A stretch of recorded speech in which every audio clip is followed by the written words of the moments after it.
So that's the difference between an algorithm and a physiorhythm. Now, that's the title of this talk, mind you. Algorithms versus physiorhythm. So an algorithm, what's the definition of an algorithm to begin with? What is an algorithm? Who knows that? Right, we all hear about it, but like, it's actually very simple. An algorithm is a set of instructions, a series of instructions that must have 0 degrees of freedom. Like, there must be 0 improv in an algorithm. It's like you do it this way, and there is absolutely 0 degrees of freedom. That's the mathematical definition of an algorithm. If you have degrees of freedom, it's not an algorithm anymore.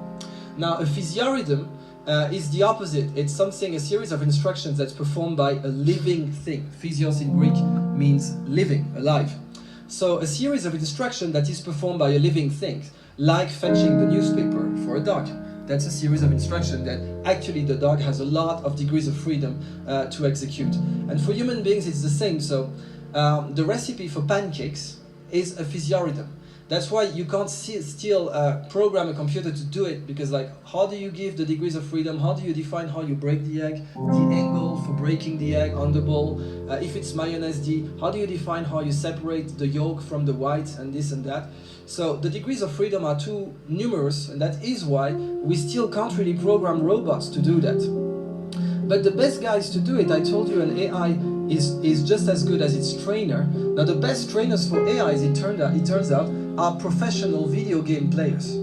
Now professional video game players, they can make up to $7 million when they win.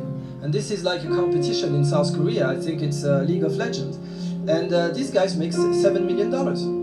Actually even today more, maybe 11. And they're going to be hired by Google and Facebook to train AIs, because they're the best trainers they are.